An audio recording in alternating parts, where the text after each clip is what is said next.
Hallelujah, hallelujah, hallelujah, hallelujah. Bonjour, soyez bénis, bienvenue sur TV Gloire, la télé du ministère de l'Agneau. Je suis la sœur Fatou et je suis très heureuse aujourd'hui de m'entretenir avec vous, avec l'homme de Dieu, le prophète Jean-Jacques Wilson que nous recevons aujourd'hui. Alors sans plus tarder, prophète, sois béni, bienvenue dans cette émission. Je vais te demander s'il te plaît de te présenter, de nous dire qui tu es, quel est ton rôle dans l'Église par rapport à Dieu. Okay, merci, que la paix, la grâce et la faveur du Seigneur soient avec toi. Je suis le prophète Jean-Jacques Wilson Moutapé. Je suis ivoirien de naissance. Et pour parler de moi, c'est que je sers Dieu depuis une quinzaine, une vingtaine d'années. Et le Seigneur m'a fait la grâce d'être en Côte d'Ivoire d'abord, où j'ai tout commencé. Et m'a fait encore la grâce de partir en Chine plus tôt. M'a fait la grâce d'être en Europe, où je vis, plus précisément à Marseille. Donc c'est ce que je peux dire d'abord d'un premier temps, annoncer qui je suis. Donc pour résumer, tu nous fais bien comprendre que tu es donc prophète. Donc ton ministère commence en Côte d'Ivoire, aujourd'hui installé à Marseille, en Europe à Marseille. Alors on entend souvent prophète, apôtre, etc. Pour être bien édifié, pour édifier le peuple de Dieu. Est-ce que tu pourrais justement nous dire qu'est-ce qu'est un prophète en fait? Aujourd'hui tu sers Dieu, mais dans la fonction de prophète, dans un appel prophétique. Est-ce que tu pourrais nous édifier un peu sur ce qu'est un prophète de façon générale et en quoi consiste en fait ton rôle de prophète ici ou ailleurs? Merci de me permettre d'éclairer ce ministère. Le ministère prophétique est méconnu en Europe. C'est un ministère méconnu en Europe. Et un prophète, c'est un messager. Donc les messages diffèrent selon les appels. Être prophète, c'est une aspiration qui donne à quelqu'un un message qui vient de Dieu. Et parmi les catégories des prophètes, Dieu, on les distingue par rapport à leur façon de parler. Certains parlent de la part de Dieu, certains sont dans l'ainsi par l'Éternel et selon les dimensions dans lesquelles le Saint-Esprit envoie chacun de nous. Donc c'est un ministère qui est méconnu en Europe. Et être prophète aujourd'hui n'est pas de prophétiser, parce que même les fils des prophètes prophétisent. Mais un prophète aujourd'hui se reconnaît ou se fait connaître par l'accomplissement de ce que Dieu met dans sa bouche. Donc c'est un peu ce que je peux dire pour le ministère prophétique, qui est un ministère qui englobe beaucoup de choses. Ça n'a rien à voir avec le don de prophétie. Tout le monde peut prophétiser, mais tout le monde ne peut pas être prophète. Donc pour le message, Dieu permet qu'un message soit donné dans différents temps. Donc, dans le temps où nous sommes, où nous parlons du retour de Jésus, où nous parlons de la gloire qui descend, c'est un message qui apprête le peuple à recevoir le prince de gloire, le Dieu vivant qui arrive et qui est déjà là, et se fera savoir bientôt. Ton rôle et ta mission sont importantes dans la chrétienté, dans la christologie. Et bien entendu, bien sûr que tu es attaché à un ministère, comme tu as dit, à une église, l'église glorieuse. Est-ce que tu peux nous en dire un peu plus? Qu'est-ce que l'église glorieuse? Comment est-ce qu'elle est organisée? Comment est-ce qu'elle est implantée? Son origine, ses fondateurs? Est-ce que tu peux nous en dire un petit peu plus sur ça? Ma vie avec l'église glorieuse est différente, est quand même passionnante. Parce que quand je me convertissais, quand je redevenais un homme de nouveau, ça a été à l'église glorieuse où J'ai fait la rencontre d'un homme extraordinaire. J'ai fait la rencontre d'un homme désintéressé de tout. Je vais parler en l'occurrence du prophète Jean-Marie Tomoro, qui est mon père spirituel, qui est celui-là même qui m'a plongé dans les eaux du baptême, qui m'a donné les rudiments du ministère, c'est-à-dire qui m'a donné une base bien solide. Et je n'ai pas appris à utiliser les âmes à l'église glorieuse. Le Seigneur m'a fait la grâce de m'attacher à un mouvement d'hommes de Dieu. Et nous avons créé un message de vie qui aujourd'hui existe toujours, qui est dirigé par le pasteur Mohamed Sanogo. Donc nous avons eu, ça a été mes premiers pas dans le ministère, puisque j'avais appris les rudiments, mais je n'avais pas exercé dans le ministère. Donc ça a été un message de vie. Quelque temps après, le Seigneur m'a fait la grâce de rentrer dans un institut biblique international pour pouvoir me former dans tout ce qui était biblique, théologique. Et après, premier envol, le Seigneur m'a fait la grâce de découvrir la Chine. Donc aux années 2000, j'ai pu aller en Chine par la grâce de Dieu. Par le bien aussi, je veux souligner d'un homme de Dieu qui est le patriarche Étienne Jean Bertrand, qui lui avait été sollicité mais ne pouvant pas partir, il m'a fait la grâce de le remplacer et d'aller. Et le Seigneur a fait clore quelque chose de puissant en Chine. J'étais d'abord à Pékin et après je me suis installé à Guangzhou. Donc c'est à Guangzhou que j'ai connu l'international, j'ai connu comment Dieu fait les choses. Et après ça m'a permis de visiter l'Inde, le Kenya et d'autres pays. Et vraiment, comme je peux le dire, ces choses ont été vraiment bénéfiques pour moi. Et après ce temps, je suis revenu à la base qui était Abidjan. Et quand j'ai décidé de m'installer sur la France, le Seigneur a permis que, après un échec de la première église qui a été à Paris, que du côté de Marseille, on puisse ouvrir la vraie première église glorieuse. Donc c'est ainsi que je peux situer l'église glorieuse internationale Saint-Esprit Marseille, qui est elle devenue la maison mère.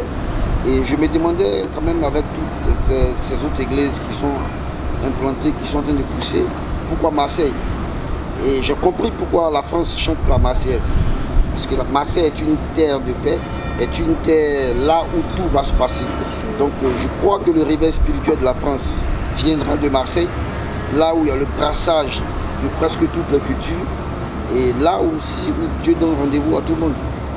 Donc c'est un peu mon histoire avec les églises glorieuses. En passant, je vais saluer les pères de l'église mère au niveau d'Abidjan, l'évangéliste Serge Nebo, le pasteur Brou, le pasteur Alain, toute la diagonale, tous les anciens de l'église, ceux qui sont restés fidèles au prophète Jean-Marie Tomoro depuis plus de 20 ans. Et aussi saluer l'église de Marseille, où nous avons 3 pasteurs, le pasteur Lémus d'Abbaye Marie-France, le pasteur Dalé, le pasteur Olivier Kwasi. Et nous avons aussi un merveilleux groupe musical qui est l'armée de louanges, cette armée qui sonne la trompette pour faire descendre le prix et gloire. Parce que la Bible nous dit dans l'Apocalypse, c'est lorsque ces trompettes-là sont sonnées que le Seigneur se met sur son cheval pour le dernier combat. Donc nous avons aussi beaucoup de choses à présenter et je pense que pour l'instant, je peux me résumer à ça.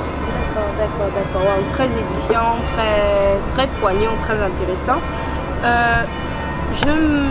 Une question vient à l'esprit en écoutant ce que tu nous as expliqué. Tu parles beaucoup de l'église et du ministère. Il semblerait que ce soit quand même 2 choses assez différentes. Est-ce que tu pourrais nous situer, parler un peu de la différence entre les deux, comment les deux fonctionnent et qu'est-ce qui les différencie, qu'est-ce qui les caractérise? Oh, c'est simple. L'église, c'est l'assemblée, c'est l'assemblée de tous les saints. L'église est le rassemblement de tous ceux qui ont cru en Jésus. Donc l'église produit des chrétiens. L'église, au-delà des chrétiens, envoie les personnes à être fidèles à une assemblée. Mais le ministère, il est différent parce que le ministère est caractérisé par les dons. Donc, selon le don que Dieu donne à quelqu'un, L'Église a besoin des ministères pour pouvoir porter le réveil. Qui parle de réveil, parle de feu. Qui parle de réveil, parle de renouvellement de mentalité, de renouvellement de situation. Donc l'Église est celle qui ne bouge pas, mais le ministère est celui qui bouge. Le Seigneur m'a fait la grâce de vivre 17 ans dans le ministère. J'étais encore plus dans le ministère parce que j'étais itinérant, dans un premier temps itinérant. Et le Seigneur a permis aujourd'hui qu'à cause de la base de l'église de Marseille, je sois en plein temps dans le ministère. Donc l'église, c'est ce qui ne bouge pas. Le ministère, c'est ce qui bouge. Donc au niveau des églises glorieuses, nous avons le ministère des églises glorieuses qui s'appelle Domination, qui rassemble tous ceux qui ont un appel, tous ceux qui ont quelque chose à faire avec le Seigneur, sur une même plateforme, pour pouvoir promouvoir le réveil spirituel, pour pouvoir changer les mentalités et impacter toutes les nations. Là, la Chine est déjà touchée, parce que je disais tantôt à certains frères que très souvent nous attendons à l'Antichrist, parce que la Bible parle de l'Antichrist comme celui qui allait sortir des Juifs, qui allait être celui qui allait enclencher toutes choses. Mais nous devons aussi nous pencher vers la Chine. Parce que la Chine, ils sont d'abord les plus nombreux, aujourd'hui les plus forts économiquement, aujourd'hui les plus forts militairement. Et la Bible nous dit dans l'Apocalypse, c'est un dragon qui poursuivait la femme qui avait l'enfant. Donc, ceux qui adorent le dragon aujourd'hui, c'est la Chine. Il faille que tous ceux qui m'entendent, qui me comprennent, qu'un appel, qui sentent la volonté de Dieu en eux, qu'ils aillent se diriger vers la Chine, comme moi je le fais. Au temps où je le faisais en Chine, les pasteurs étaient mis en prison, on avait des églises souterraines, on se cachait même derrière des magasins pour prêcher l'évangile. Aujourd'hui, je pense qu'il est encore plus ouvert parce qu'il y a eu des pionniers, des premières personnes qui sont allées creuser la roche. Donc j'encourage tous, la plupart des chrétiens, à opter pour le ministère. Les églises ont besoin des ministères. Sans ministère, les églises meurent. Donc Dieu appelle, Dieu envoie. Mais c'est dans le cadre du ministère pour promouvoir le don spirituel qu'il a mis en nous. Il nous a donné gratuitement, nous donnons gratuitement. Et celui que Dieu a appelé, Dieu va se glorifier. Dieu va porter le flambeau encore plus loin. Donc j'encourage tous ceux qui sont à l'église, qui ont un ministère, de sortir des églises pour impacter avec le ministère certaines églises qui en ont besoin. La Bible nous dit qu'au temps des apôtres, les apôtres étaient sur place, mais il fallait que certaines personnes entrent dans ce mystère. Et nous avons vu un gars comme Paul, qui est parti de rien, de zéro, qui est devenu un héros, qui a porté le flambeau des missions. Et dans l'Ancien Testament, on parlait des missions, mais en fait, c'est le ministère qu'il allait promouvoir. Et au travers de lui, Jésus a été connu dans le monde entier. Donc, être apôtre est une bonne chose, mais faire la mission ou le ministère est la chose essentielle, car il y a beaucoup de personnes qui ont besoin d'entendre parler de Jésus. Il y a beaucoup de personnes qui souffrent parce qu'on ne leur a pas encore dit que Jésus t'aime. Donc mon cri aujourd'hui pour le ministère, c'est que ceux qui sentent le feu, qu'ils aillent communiquer à ceux qui n'en ont pas. On va terminer en te demandant, pour cette série d'entretiens, pour cette série de moments avec toi, quels sont plus ou moins les différents thèmes sur lesquels tu vas nous édifier, les différents thèmes que nous allons aborder? J'ai un thème qui me vient, qui m'a toujours brûlé un peu dans le cœur. J'ai un thème, le chant de Naboth, lequel j'aimerais vraiment enseigner le peuple de Dieu. Et je veux aussi enseigner le peuple de Dieu sur la paternité. Parce que beaucoup de personnes disent qu'ils sont fils. Eux-mêmes se proclament fils de certains pasteurs. Eux-mêmes se proclament enfants spirituels de certains pasteurs. Mais dans le fond et dans les actes, nous nous rendons compte qu'ils ont des attitudes, ils ont des façons de faire différentes de leur père. Jésus pouvait dire, je fais ce que j'ai vu mon père faire. Donc c'est important que le peuple de Dieu comprenne qu'un père qui reconnaît un fils, c'est parce qu'il a déposé un dépôt. C'est pas parce qu'ils ont été dans l'église qu'ils sont fils spirituels. On est fils spirituels parce que dans l'église, nous avons reçu un dépôt, un mandat du Père, de pouvoir exercer comme lui et plus que lui. Donc c'est ces choses-là dont j'aurais voulu parler, édifier le corps du Christ, afin que nous ne nous méprenons pas. Parce qu'aujourd'hui, les fils, et certains même qui ne sont même pas encore fils, se proclament père. C'est parce qu'ils n'ont pas connu le père. Parce que celui qui est fils n'a pas besoin de se proclamer père, parce que celui qui a vu le fils a vu le père.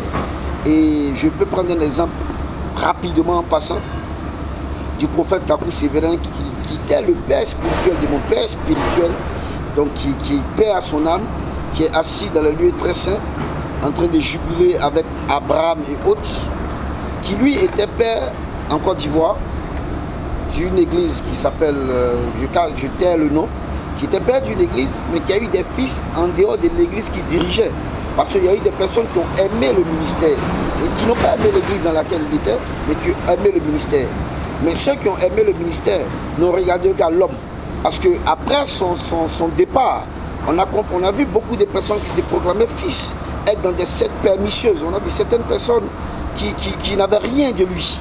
Mais dans le temps où il était là, comme son ombrage, ils étaient cachés dans l'ombre de ce père, on fait croire qu'ils étaient ses successeurs, il y a beaucoup, je ne dis pas de nom, mais ils se connaissent, ceux qui m'écoutent. Je n'ai pas la prétention de me faire des amis dans cette vidéo.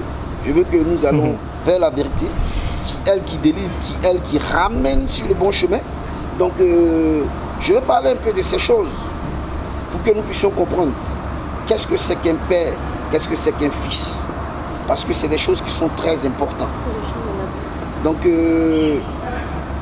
le chant de Naboth va nous révéler pourquoi l'esprit de Jézabel s'attache à la royauté et pourquoi le sang est important pour les prophètes de Baal. Et au travers de cela, nous allons comprendre que ceux qui ont tout pour rien doivent comprendre que l'essentiel, la substance nécessaire dans la vie d'un fils de Dieu, c'est Jésus-Christ de Nazareth. Je pense que nous allons clore cet entretien sur ces très belles paroles. Jésus est l'essentiel, celui en qui et pour qui nous faisons tout. Homme de Dieu, merci de nous avoir entretenus, merci de nous avoir édifiés. Et nous nous retrouvons très bientôt pour le prochain épisode. Restez connectés et soyez bénis. Amen.